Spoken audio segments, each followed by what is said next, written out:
Assalamualaikum warahmatullahi wabarakatuh.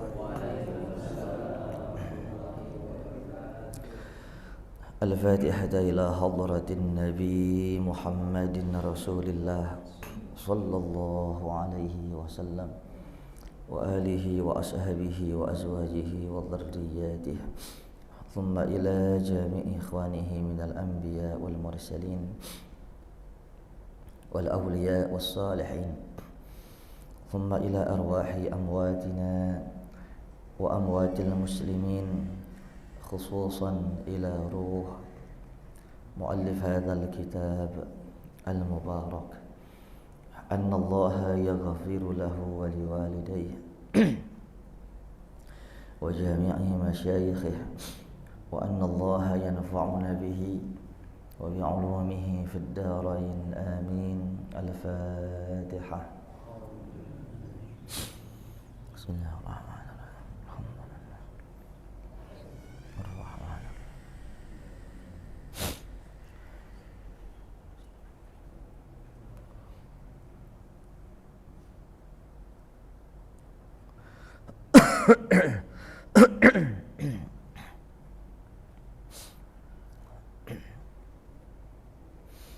Bismillah walhamdulillah wassalatu wassalamu ala asyrafil khalqillah wa ala alihi wa sahbihi wa man tabi'ah hudah wa walah amma ba'du. Seluruh jamaah Masjid Al-Manar yang dimuliakan Allah, mudah-mudahan semuanya sehat walafiat. Allah kasih panjang umur, barokah rezekinya. Di tahun baru ini mudah-mudahan hajat-hajat kita yang belum dikabul oleh Allah Subhanahu wa taala. Tahun boleh baru, istri lama aja Tuh, pasti Bu Dokter itu mah. Iya. Iya, panjang urusan ya. Ya, lanjut. Kita lanjutkan kajian kita bab tentang banyaknya jalan kebajikan.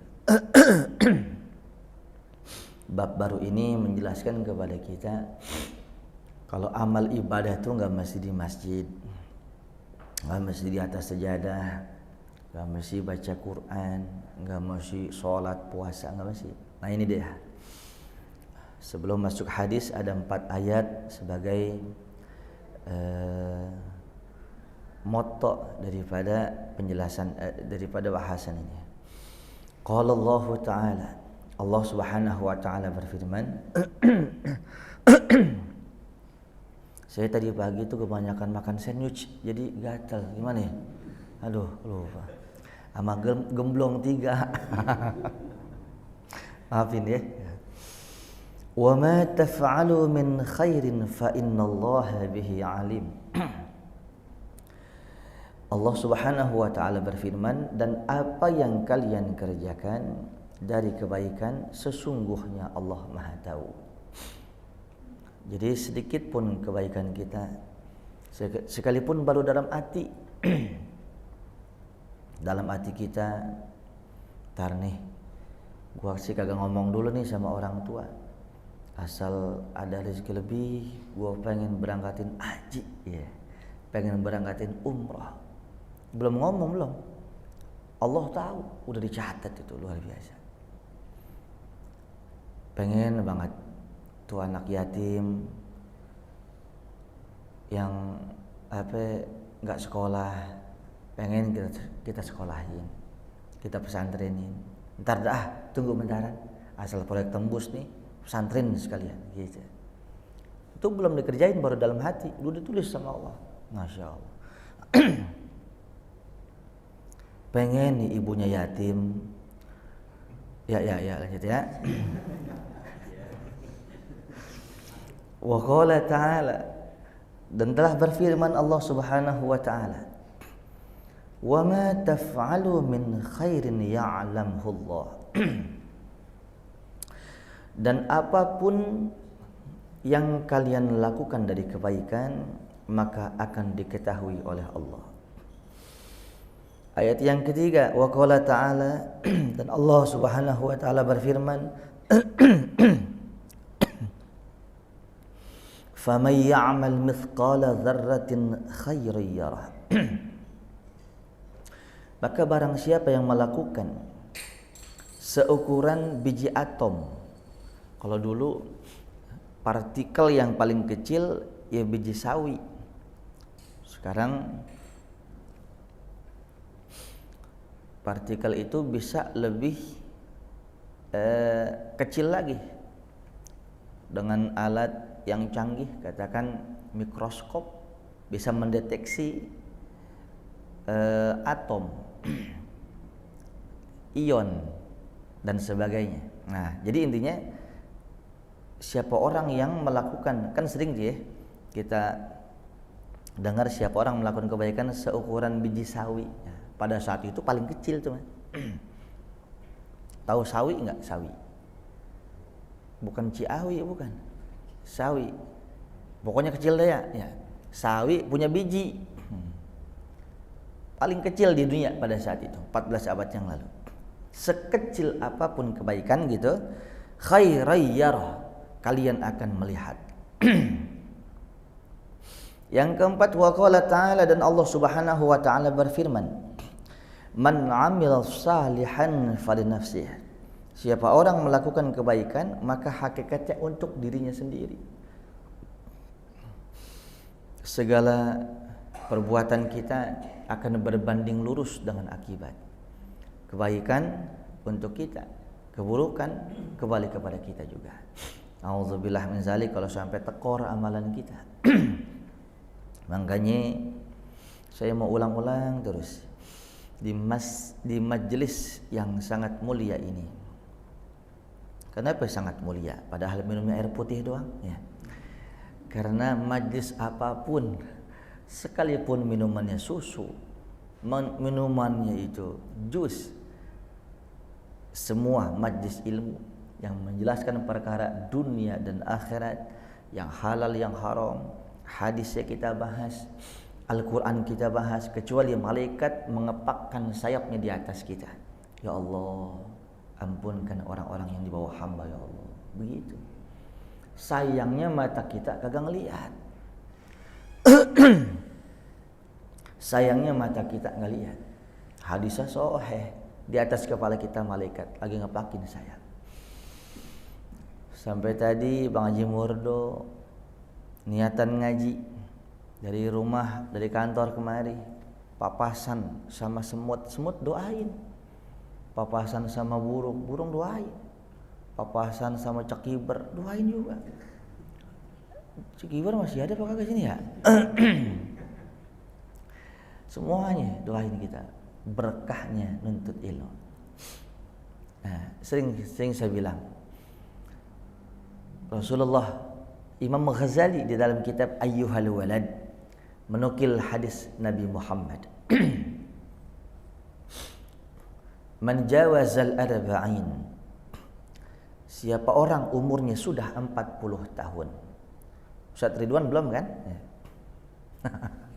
Udah banget ya mah. Siapa orang umurnya sudah 40 tahun komandan, walam yaghlib khairuhu 'ala syarr, walam yaghlib khairuhu syarrah, kebaikannya belum mampu menutup menghapus maksiat masa lalunya, falyatajahhaz ilan nar, siap-siap masuk neraka. Jadi patokannya 40 tahun. Kok bisa Nabi bilang 40 tahun masih tekor amalan kebaikannya pasti masuk neraka? Ini hitung-hitungan sistematis, matematisnya begini. Kalau sabda Rasulullah, umur umat saya biasanya 60 tahun, 70 tahun game over. Biasanya 60 tahun, 70 tahun wafat. Kalau umur nabi-nabi terdahulu, wah panjang-panjang. Nabi Adam 30 meter. Umurnya 1000 tahun. Nabi Nuh 1500 tahun kurang lebih. Dakwahnya aja 950 tahun, ngajarnya doang. Ya Allah ya Karim. Besar, kuat, tapi semakin kemari degradasi. Tubuh makin ringkes, umur makin pendek. kekuatan mungkin kurang. Nabi bilang 60 tahun, 70 tahun. Inna lillahi wa inna ilaihi raji'un. Sekarang Bang Haji Murdo umur berapa, Bang? Jangan begitu ah. Jangan begitu ah. Jangan begitu. 52 umpamanya. Dibalik ya. Kan 25 ya. Udah pasti dusta itu. Umpama 52. Berarti beranjak ke 60 kurang 52. Berapa? 8 tahun lagi. Kalau nyampe ya. Semuanya mudah-mudahan juga panjang umur. Masuk tahun baru 14 45. Kurang lagi ya itu. Kan 7 ya. Bentar lagi. 7 tahun lagi.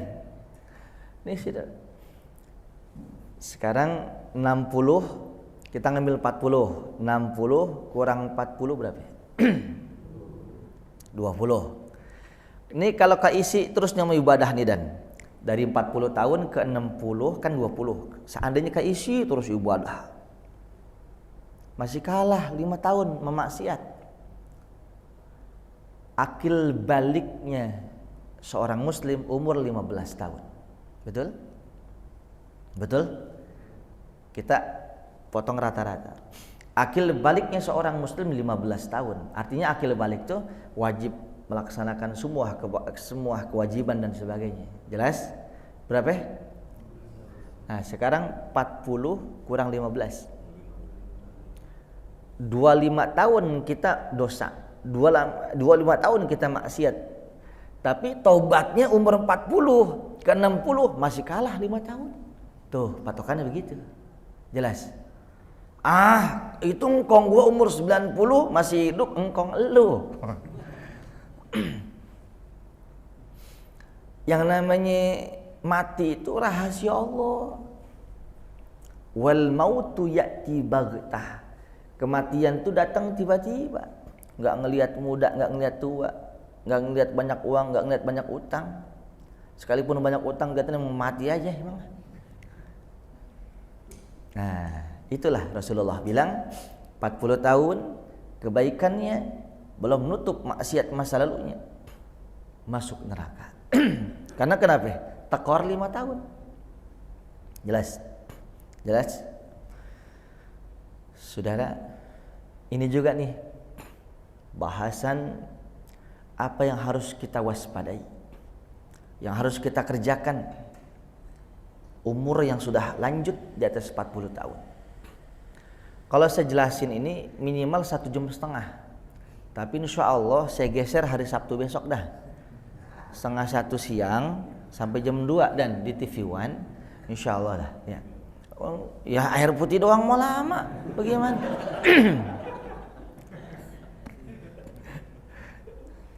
Assalamualaikum. Ya share. Kan Sabtu libur. Lu jangan mancing besok. Mancingnya tahun depan, tahun depan aja ya. Tonton TV One.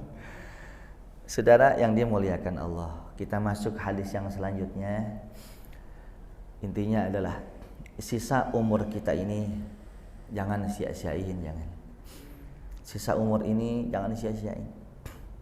Mungkin berapa kali tahun kemarin Allah selamatkan kita harusnya udah mati. Allah selamatin masih panjang umur. Barokah ngaji, barokah sedekah, barokah baca Quran, barokah berkumpul dengan orang-orang soleh. Hadis yang pertama.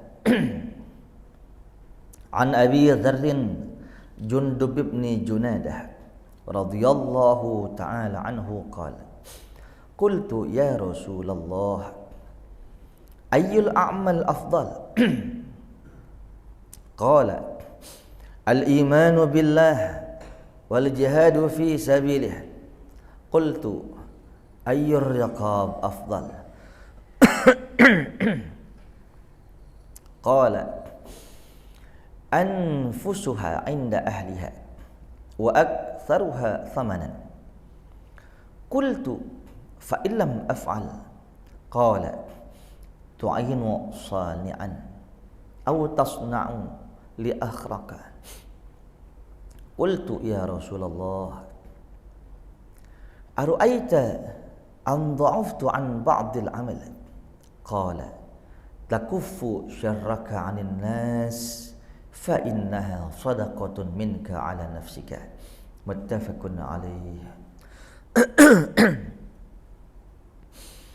Dari sahabat Abi Dzar Jundub bin Junadah radhiyallahu anhu, semoga Allah ridho kepada beliau. Qala, beliau berkata, qultu ya Rasulullah, aku bertanya, duhai Rasulullah. Jadi Abi Dzar bertanya kepada Rasulullah, ayyul a'mal afdal, amal perbuatan apa yang paling afdal? Qala, maka menjawab Rasulullah, al-imanu billah. Yang pertama, percaya kepada Allah.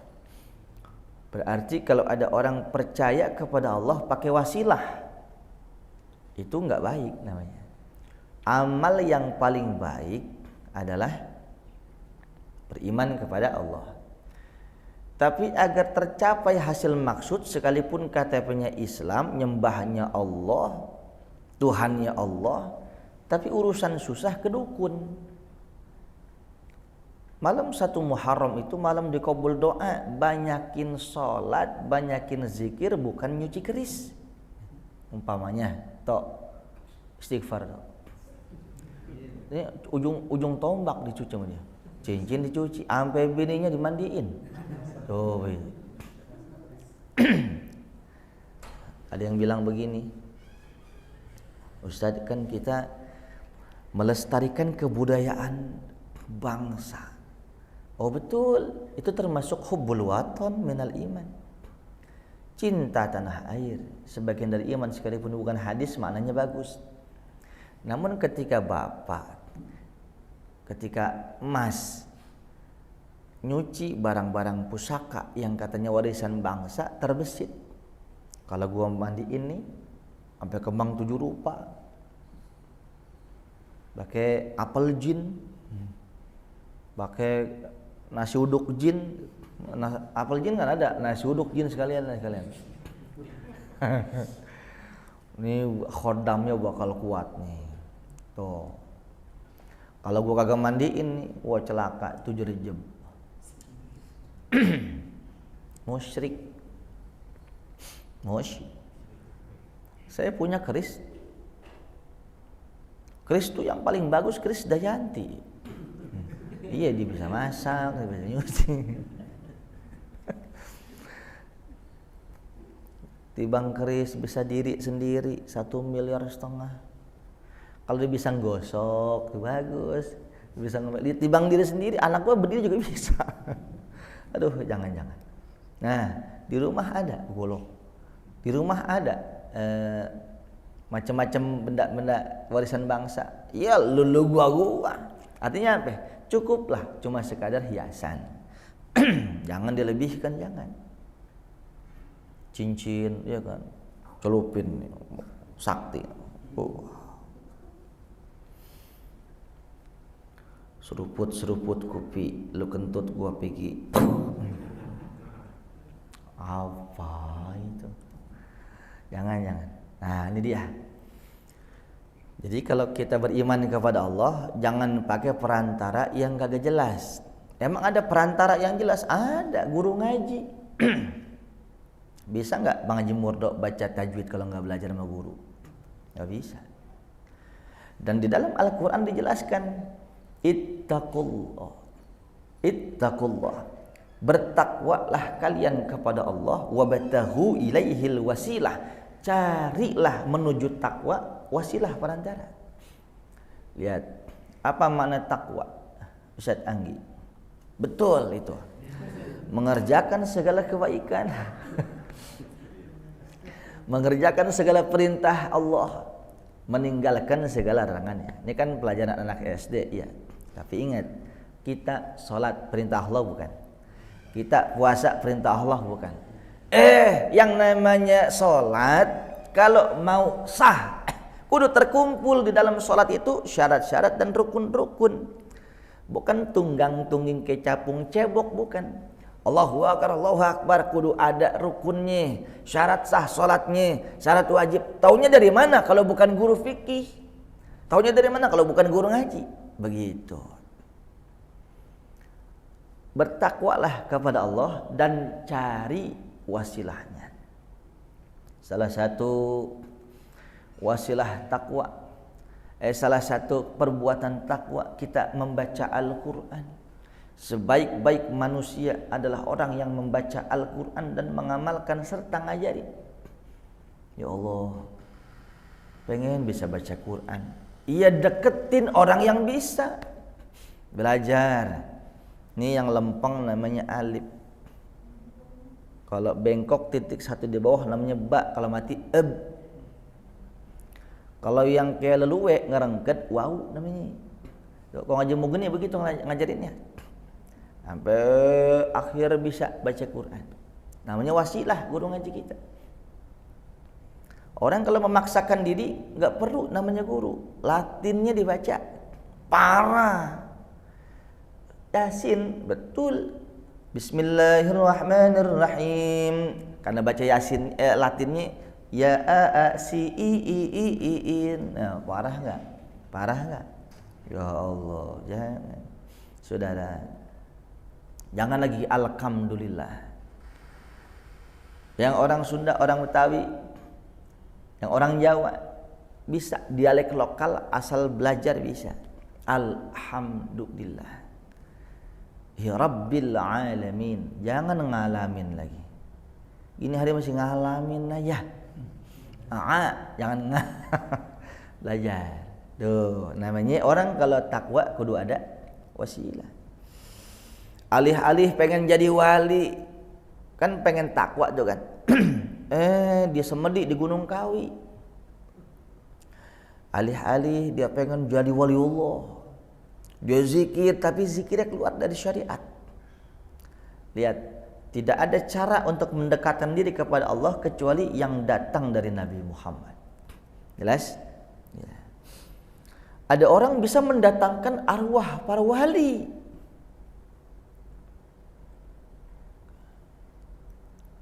Hadir Kanjeng Sunan. Hadir di dia. Kalebet bulu gerak. Hadir. Assalamualaikum. Aya naon. Ini ilmu sesambatan. Ilmu kehadiran. Katanya menghadirkan arwah-arwah. Waliullah katanya. Aing maung. Bodoh amat ya. Aing macan. Yang parah nih, yang belum bisa ane taklukin. Aing trio macan. Nah itu susah. Bohong. Bohong. Jelas. Kalau kata Bokir, itu lagu gue udah buang-buangin, lu pakai lagi. Jangan. Di Quran nggak ada, di hadis nggak ada. Yang masuk ke tubuh mediumisasi itu adalah jin. Tapi suaranya suara engkong saya, datuk saya, karena jin umurnya ribuan tahun, ratusan tahun. Dia bisa ngerekam, ngiru, begitu. Nah, inilah dia. Jadi beriman kepada Allah jangan pakai wasilah, kecuali wasilahnya guru. Itu kan wasilah. Ke kuburan, ziarah kubur, ke makam wali, ke makam anu sangat dianjurkan. Cuma dua nih. Tujuan kita ziarah kubur cuma dua. Yang pertama, mendoakan almarhum, siapapun dia. Yang kedua, tadzkiratul maut, mengingatkan kita akan mati juga seperti beliau. Sekarang kita baca Yasin untuk almarhum. Satu saat kita diyasinin. Di depan kita sebujur kaku, tulang belulang bersimbah dan sudah lekang dengan tanah. Tulisan nisannya Fulan bin Fulan. Pandangin tulisan, bayangin nama ente sekarang di situ. Ini kan ngingetin mati. Orang kalau ingat mati, rem,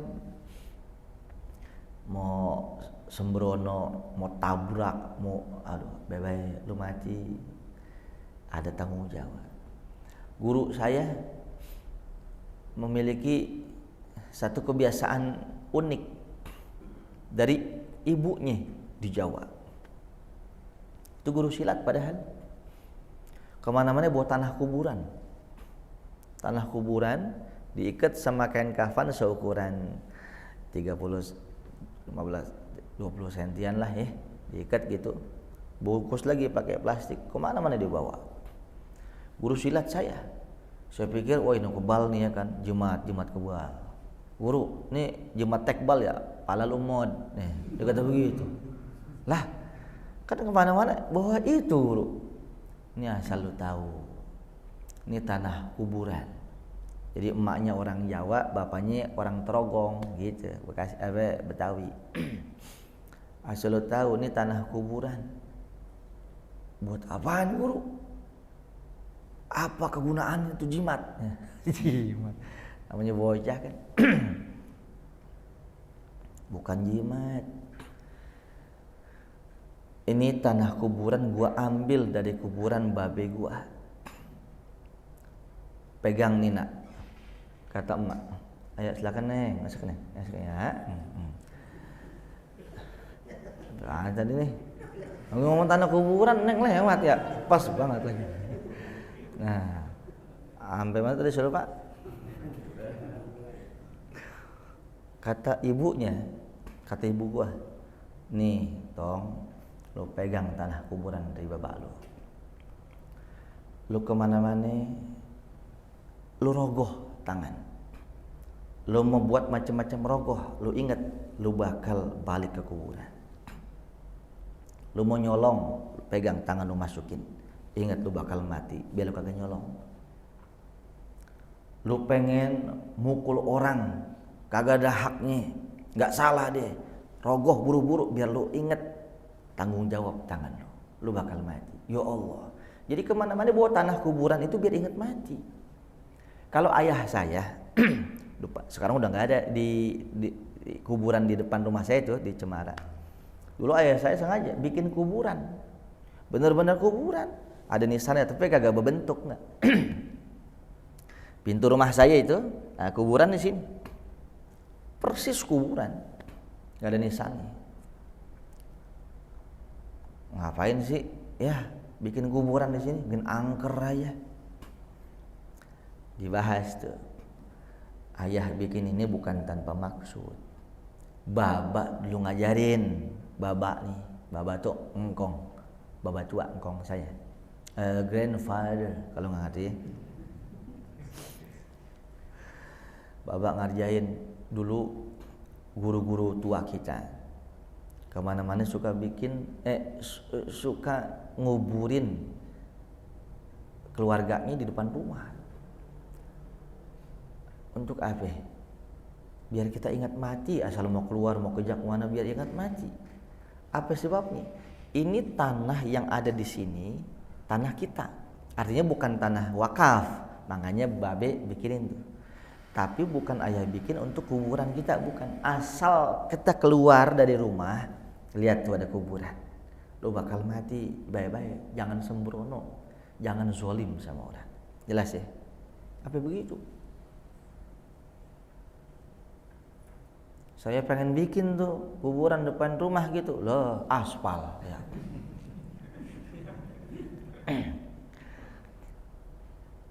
Yang parah lagi jemaah, asal mau ke rumah, kesowan ke rumah ayah gitu, kan ayah masih di jalan gitu, yuk tahlil dulu, tahlil al-fadilah dulu, Allah maghfir lahu warhamah. Pulang bokap, lu tahlilin siapa? Ini kiai kan pasti kerabat kiai, kosong gitu. Banyak saban malam Jumat ada yang nabur kembang 7 rupa. Aduh ya udah bongkar sekalian. Tuh, saking pengen ingat mati. Nah, jadi ke kuburan, ziarah kubur cuma 2. Doain almarhum dan ngingetin mati. Enggak ada lebih. Tok. Enggak ada lebih. Bo ya antok ziarah kubur ke Ki Anu ya kan. Ki tolong Ki, utang abdi banyak.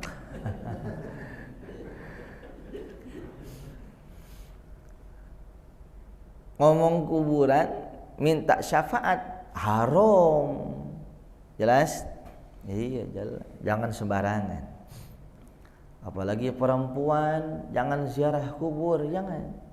Perempuan haram ziarah kubur kecuali 2 makom, makom Nabi, makom para wali. Makom para nabi boleh ziarahin. Makom para waliullah, wali songo umpamanya boleh. Ustadz almarhum suami saya kan wali. Wali apaan? Wali kagak ada yang ngaku. Oh kata suami saya wali. Orang pakai udeng-udeng, pakai sorban sampai ke aspal. Lihat coba itu. Dagang obat rupanya. Jangan. Seandainya ada seorang wanita sholat berjamaah bersama saya, kata Rasulullah, imamnya saya, itu wanita makmum yang mendoakan saya, yang mengaminkan doa saya malaikat Jibril, maka itu perempuan lebih baik sholatnya di rumah sendiri. Dan sholatnya seorang wanita di ruang tidurnya lebih afdol daripada sholat di ruang tengahnya. Padahal sama-sama di rumah. Semakin tersembunyi semakin afdol. Jelas? Ini ziarah kubur, udah pakai pakaian you can see. Ya mending mulus burik. Selfie lagi. Ceklek, baba, ini aku datang ya lagu lo PA. Ngaji kagak apa kagak, selfie apa lo kata. Ini kalau baba lu hidup digaplokin lo. Assalamualaikum. Jadi ziarah kubur perempuan gak usah deh. Wah tapi itu Pak Ustadz, ada kok Ustadz yang membolehkan. Masing-masing aja deh. Masing-masing aja. Ada minoritas ulama membolehkan wanita ziarah kubur, tapi dengan catatan itu juga jangan sampai nangis, jangan sampai ngomong sama kuburan, curhat sama kuburan. Tempoh hari tangga saya ustazah, lakinya kiai meninggal, ustazah ziarah kubur. Samping saya nih nenek saya sono baca yasin fasih ustazah, ya kan? Baca doa fasih ustazah, begitu kelar dia nangis sesegukan. Bang Haji, anak nakal banget Bang Haji. Mana RW genit banget sama gua. Ya lu Bang Haji, berat hidup gua. Tuh, nang itu ustazah, bagaimana bini RT? Coba ustazah kan imannya kuat kalau kata kita mah ya. Masih nangis di kuburan. Apalagi bininya anto. Assalamualaikum. Jelas. Lanjut. Nih, iman yang paling afdol adalah iman kepada Allah tanpa perantara. Wal jihad fi sabilihi. Yang kedua, jihad di jalan Allah. Di jalan Allah jihad, bukan di jalan tamrin ya. Jihad di jalan Allah. Jalan tamrin bobong. Jalan Allah. Sekarang nggak mesti kita angkat senjata, nggak mesti kita bawa pedang, nggak mesti kita bawa apapun alat perang. Kita perangin musuh kita 2. Yang wajib kita perangin musuh kita 2, kebodohan dan kemiskinan. Perangin itu dia. Berarti biar kagak bodoh, belajar, ngaji, terus belajar. Siapapun gurunya, yang penting ahlus sunnah wal jamaah kejar. Ini dangdut di mana jadi kejar. Taklim di pinggir rumah kagak. Coba itu. Itu Jalih teman saya begitu lakonnya. Itu dan kalau temenannya dan ya Allah. Musuh kita yang pertama siapa? Bang Dedi. Kebodohan. Yang kedua Ustadz Dedi. Kemiskinan. Berarti kita kudu kaya. Lihat Al-Quran. Memerintahkan gak kita sedekah? Lihat Al-Quran. Memerintahkan gak kita untuk berinfak? Berarti ketika diperintah untuk sedekah, maka Allah artinya memerintahkan kita untuk punya uang agar disedekahkan. Konsep usul fikihnya, al-amru bisyai' amrun biwasaili. Perintah terhadap sesuatu itu artinya perintah juga terhadap perantara sesuatu itu. Maksudnya begini, Allah wajibkan kita perintah sholat, betul? Betul enggak? Allah wajibkan kita sholat, maka itu tandanya kita juga diwajibkan oleh Allah untuk belajar ilmu wudu. Karena tidak sah sholat tanpa wudu, begitu. Allah berfirman,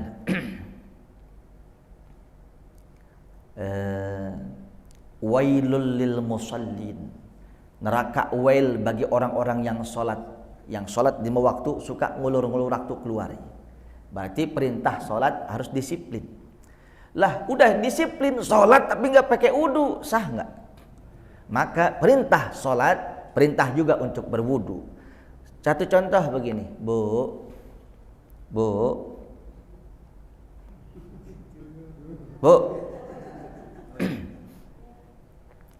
Satu contoh gini, Bu, yang paling simpel.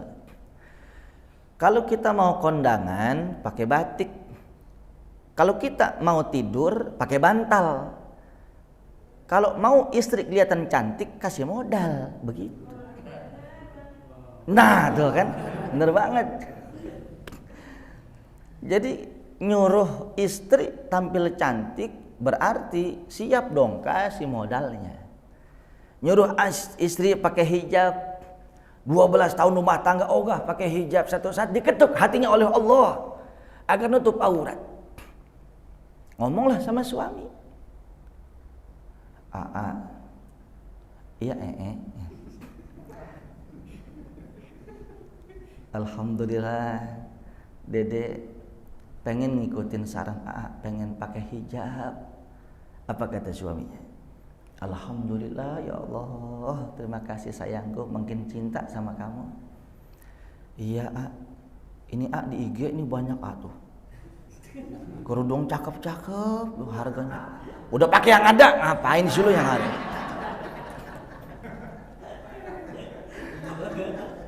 Nah ini laki PA nih. Nyuruh doang, ngasih fasilitas kagak. Ya balik lagi, musuh kita ada berapa? Yang pertama, berarti harus rajin ngaji, ngajin belajar. Yang kedua, kita harus berkah rezeki.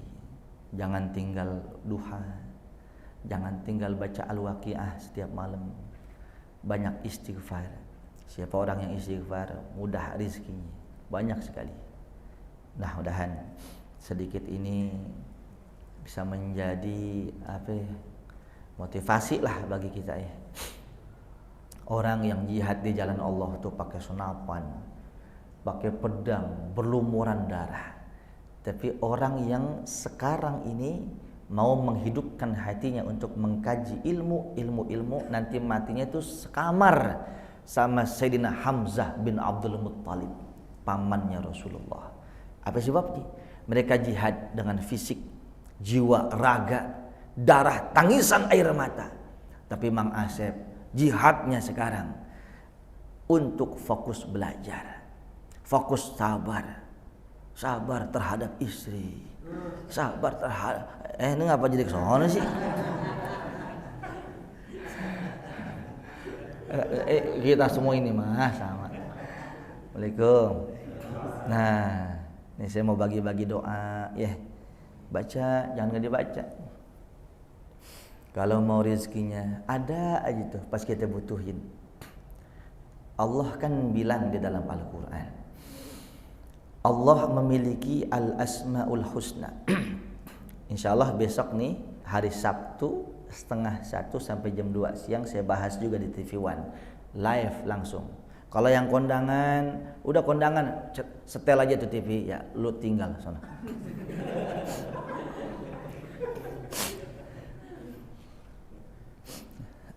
Tapi kalau umpamanya kondangan sampai sore, ngaji dulu. Dan kita bahas juga nih, apa yang harus kita amalkan. Salah satunya, kita pengen rezeki barokah. Yang namanya hidup dunia gak cuma untuk urusan materi, betul gak? Tapi segala sesuatu harus pakai materi, gitu masalahnya. Dunia berkah, akhirat berkah. Kata Allah, Allah memiliki al-asmaul husna. Maka berdoalah wasilah asmaul husna. Contoh, yang belum nikah. Lu udah nikah belum, Neng? Belum? Cewek ada cewek? Lu kayaknya kebanyakan cewek lu mah. Nah, nanti kalau udah siap nikah ya. Contoh nih, udah kawin semua kali. Ada yang mau nambah nggak? Saya kasih nih. Contoh. Biar jodoh deketin kita, bacanya ya wadud sekian. Yang marketing, yang dagang mau bagus, bacanya ya wadud sekian. Ini saya nggak buka sekian-sekiannya ya. Artinya fokus kita bukan itu hari ini. Yang mau nyantren, baca ba'da salat ya alim, ya alim, ya alim sekian. Nah ini khusus, ini kan namanya muka-muka ahli surga semua nih. Tapi kok bermasalah semua ya? Makanya biar banyak uangnya, biar barokah uang. Baca nih, ya kafi, ya mughni, ya fattah, ya razzaq. 140 kali. Ya kafi artinya zat yang wahab mencukupi, cukup aja. Ya mughni, wahai zat yang maha memperkaya. Ya fattah, wahai zat yang maha membuka segala kebaikan. Kan asmaul husna semuanya sih. Ya razzaq, wahai zat yang maha memberikan rezeki. Siapa orang yang membaca 4 al-asmaul husna itu setiap malam, maka Allah limpahkan rezeki yang luas bagi dia, halalan thayyiban. Jangan baca cuma sebulan 2 bulan lepehin lagi, jangan. Kita makan kagak ada resignnya, terus makan. Begitupun makan ibadah terus untuk kuburan kita, dunia berkah. Jelas? Hafal? Hafal? Yang bener Dan? Coba. Ya kafi. Bismillah dulu dong. Bismillahirrahmanirrahim. Ya kafi. Ya. Ya mughni. Ya raza. Ya fattah. Ya fattah. Ya raja. Ulang. Ya.